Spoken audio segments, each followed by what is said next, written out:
Good morning, thanks for joining me. I hope everybody's well and having a good week. It feels like so long since I've been able to film anywhere other than my bedroom. It's so lovely to be back filming in here. Apologies if the background is not as it usually is. I can see at least one thing that's not in its usual place. So things might look a bit different. We are still pretty much in chaos, but I have half a day for the first time in 6 weeks with no workmen here. Nobody here at all, which is lovely. Having the worktops fitted this afternoon, so there will be people here this afternoon, and I'm very much looking forward to that because that is the part of the kitchen that it starts to feel as though it's on the way to being finished. So fingers crossed for that. Anyway, today I am here to do a Q&A, and I queued and you definitely, or you queued, and I am going to A. So I asked for questions in 3 places. I made a community post on YouTube and I think I've had 40 replies to that approximately. I asked on Instagram and I asked on my Facebook page as well, all of which are linked down there in the description box. And you certainly asked me lots of questions. This video, depending on how much I go on and on and on, and you may want to make yourself a cup of coffee before you start. I've got a glass of water because I'm trying to limit myself to 1 coffee a day at the moment. I had quite bad caffeine withdrawal when I came back from Spain. I was drinking quite a lot of strong coffee, and I've gone back to my usual 1 coffee a day, and I'm going out to meet a friend for coffee later on this morning, so I thought I'd have a nice healthy water. I also haven't been drinking nearly enough water lately. Anyway, I asked for questions, you've all replied. And I'm going to start with the questions that you asked me on Facebook, and then if I've got time I will continue in this video. If not, I'm going to do a part 2 to this video, which will be up on Friday. So let's start with a question on Facebook from Lisa Ann Hazel, who said, some time ago you made a conscious effort to use up your excess toiletries and candles. Have you carried this on, or have you skipped back into old habits? So for anybody who doesn't know, I did a little series, a monthly series, a couple of years ago, was it 2 years ago, 3 years ago, can't remember, where I did a monthly video counting up the number of products I had used up. This was for beauty only, not candles, but used up, and how many new products had come in. I never want to do a no-buy, because as soon as I limit myself in that way, my brain just kicks against it and goes, you're not doing a no-buy, you're not doing a no-buy, I don't want to do a no-buy. So I found that a really good way to reduce or to be aware of how much stuff I was buying and how much stuff I was actually using up.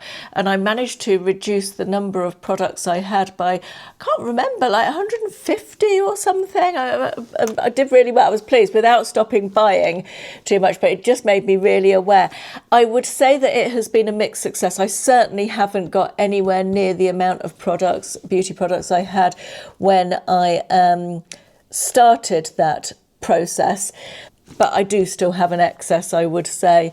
So it's mixed success. Certainly with candles, I feel like I've got quite a lot at the moment, but I have been fairly minimal in my candle buying this year. I was sent that beautiful box from Smoke and Matches, and I have been, I would say for me, fairly minimal in my candle buying this year, but I do seem to have a lot to use up.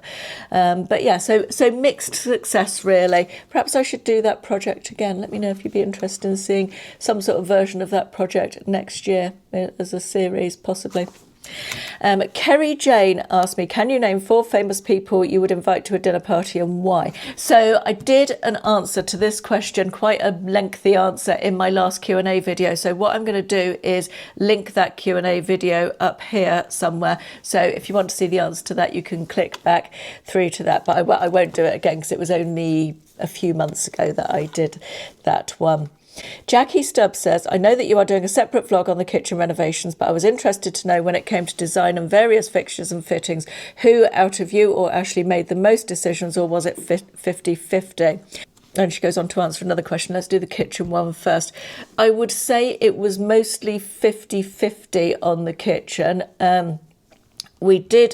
Ashley is much better at the technical side of the design than me, so he was more involved in working on that with the kitchen designers, like where the electrics are going to go and all of that kind of stuff. And he is much better able to visualize things in his head from nothing. I'm not able to do. I guess that's to do with his job as well.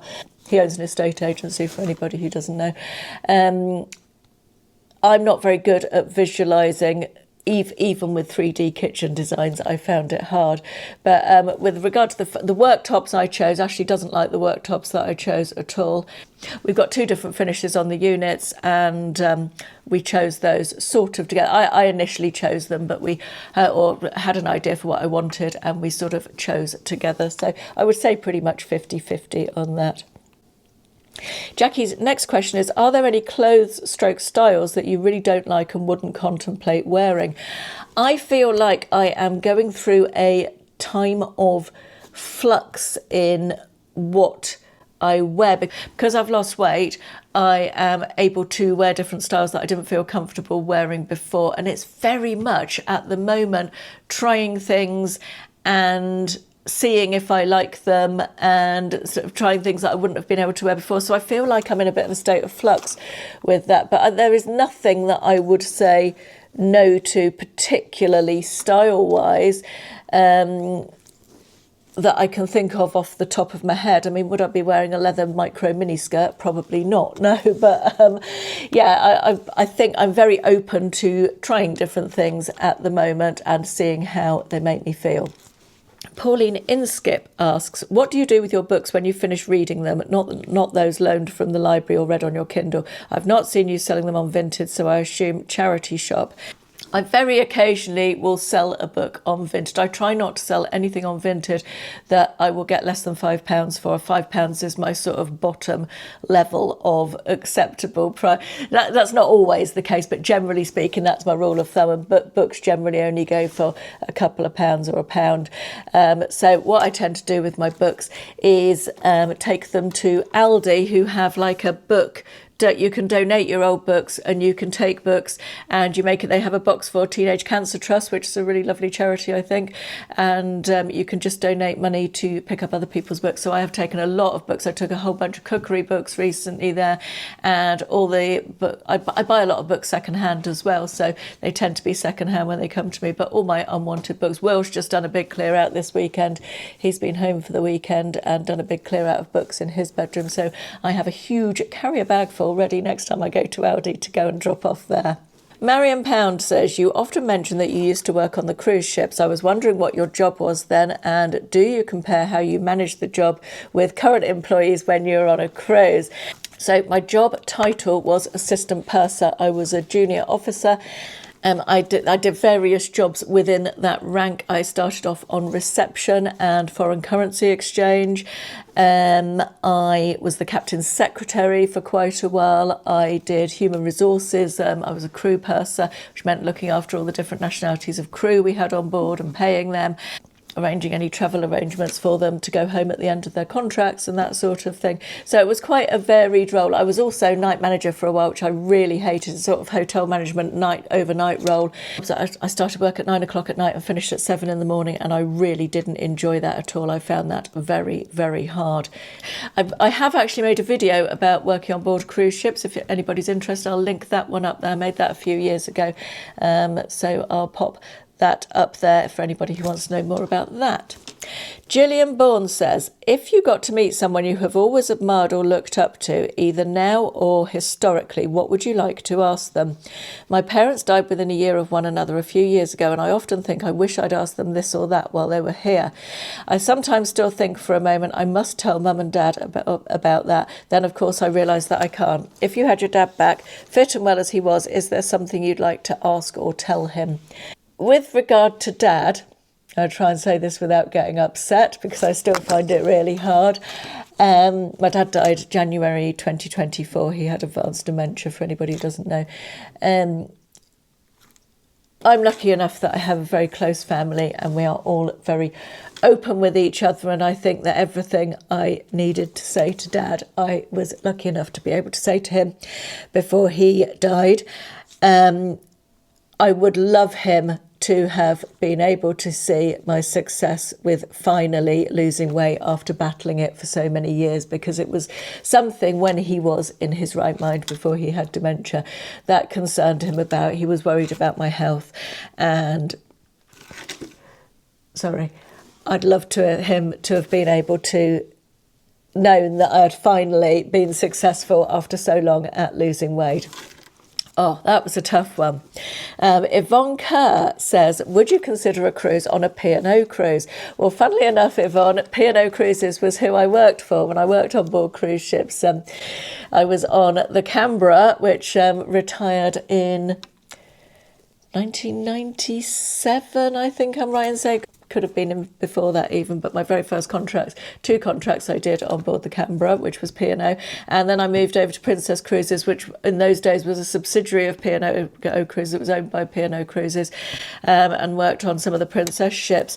So whilst I haven't yet been on a P&O cruise as a passenger, I can tell you that next year Mum and I have booked a 3-night cruise on a P&O ship, one of the smaller ones. I don't fancy the big ones. I'm not a big cruise ship person. And we're going on a 3-night trip next year on a P&O cruise. So I'm very much looking forward to that, to see what it's actually like after having worked for them, well, 30 years ago, I guess it must be now. So over 30 years ago, I think it is now. I imagine quite a lot will have changed. Christine Roylance asked lots of questions on this subject. Are you still on Mounjaro, or have you changed to Ozempic or just dieting? I am currently still on Mounjaro. Lou Levitt says, what is your main job? I know you mentioned having an accountant, so I didn't know if you have a job you do alongside your YouTube job. So when I started YouTube, my full-time job at the time was selling online, selling on eBay, mostly ladies' clothes. I still do that, but over the years, the balance has changed. And in terms of income, YouTube is my main job, if you like. YouTube is what earns me the most money, and the reselling is certainly something that I still enjoy. I don't really sell on eBay anymore. I only sell on Vinted with the clothing. It's something I still enjoy, but it's very much a secondary income.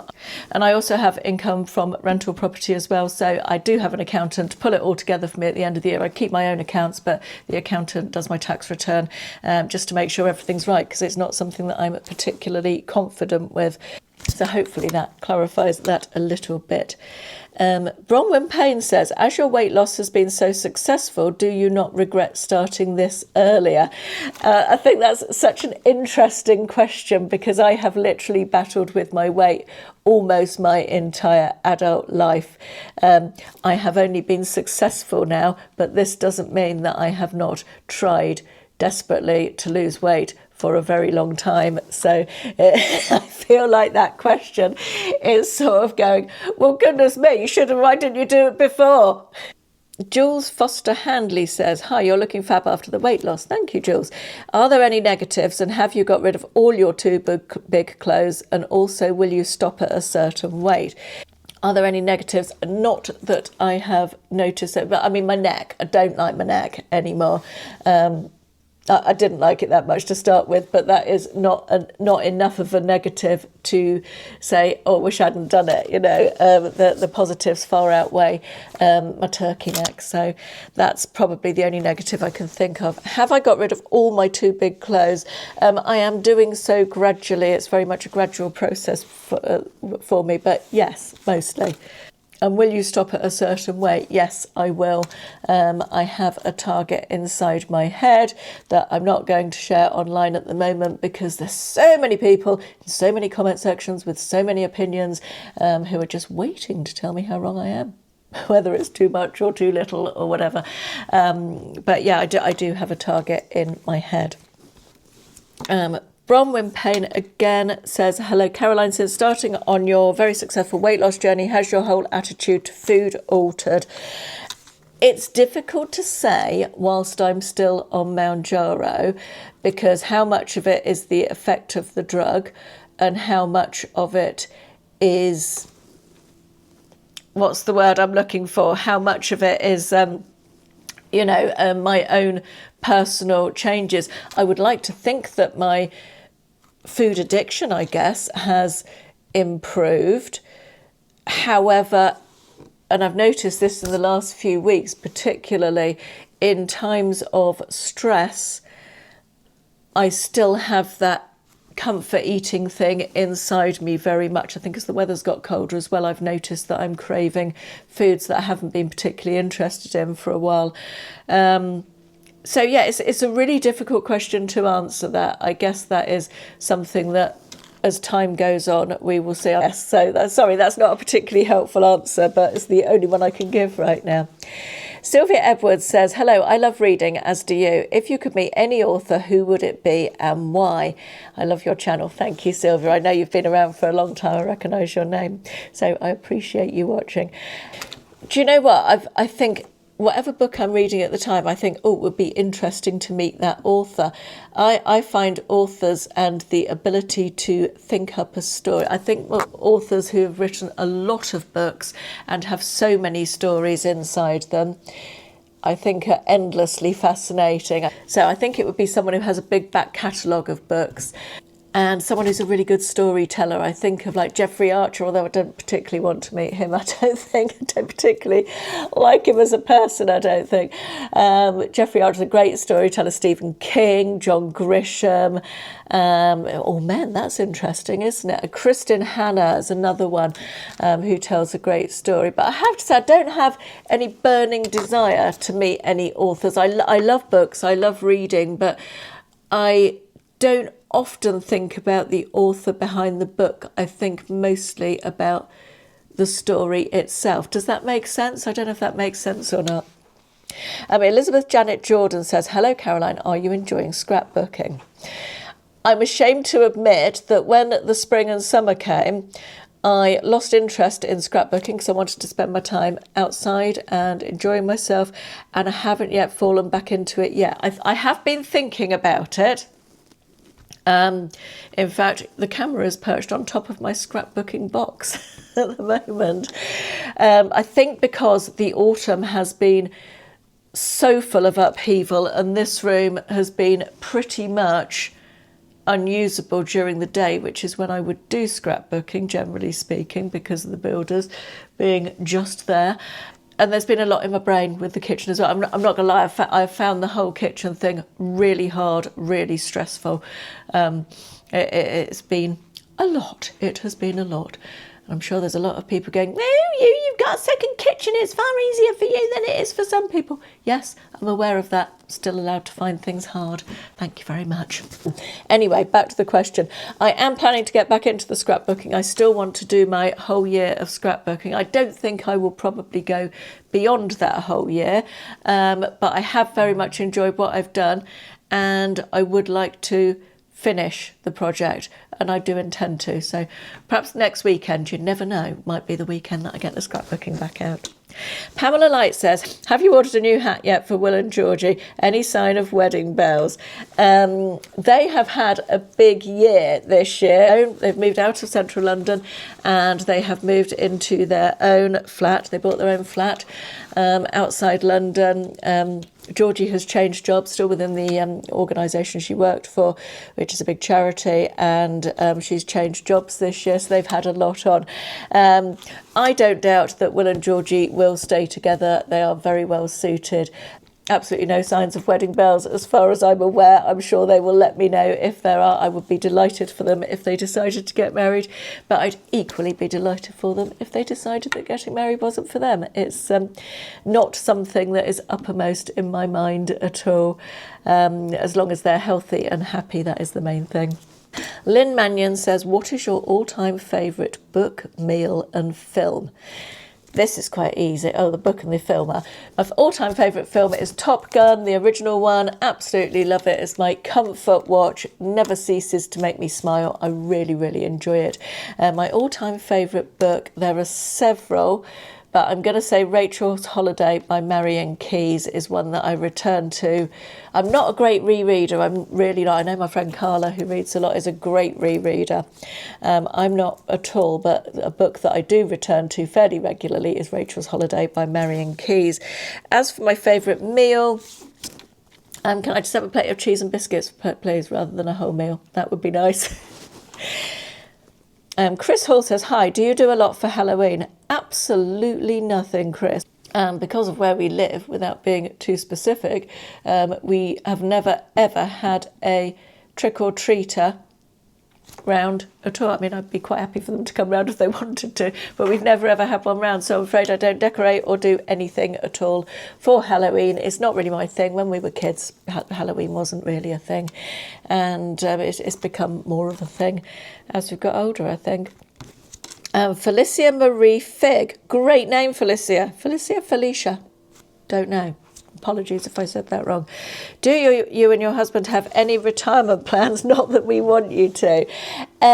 We don't have any retirement plans at the moment. No doubt it will be something that will come to us at some point, but at the moment I think we both enjoy pretty much what we do and enjoy keeping busy and don't have any plans. I think if I was employed, if I had a job where I had an employer and had to answer to someone, I would, and the same with Ashley, I suspect. I think we would have more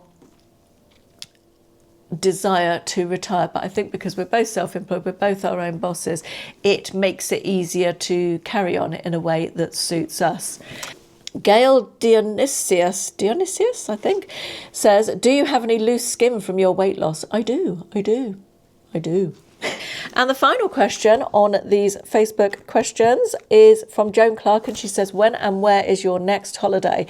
Our next holiday is to Mauritius in January. We are very excited, very much looking forward to it. Yes, I will be doing some videos. I'm planning a little series of Mauritius videos, sort of travel prep and travel day, and it's a long old flight. It's a 12-hour flight, I think, to Mauritius. Holiday outfits and some vlogging while we're there and look around the hotel and all that sort of stuff. So very much looking forward to that. I feel like it will be so nice. I remember last winter feeling really, really long and saying that we could really have done with a sunshine holiday. So we're very lucky that we're going to be off to Mauritius for that in January. Right, I've been talking for 27 minutes according to this, so I am going to, as I suspected, do a part 2 of this on Friday when we will answer all the questions from YouTube and from Instagram. So I'll be back on Friday with that. I hope you've enjoyed this one. Thanks so much for watching, and I'll see you soon. Bye bye.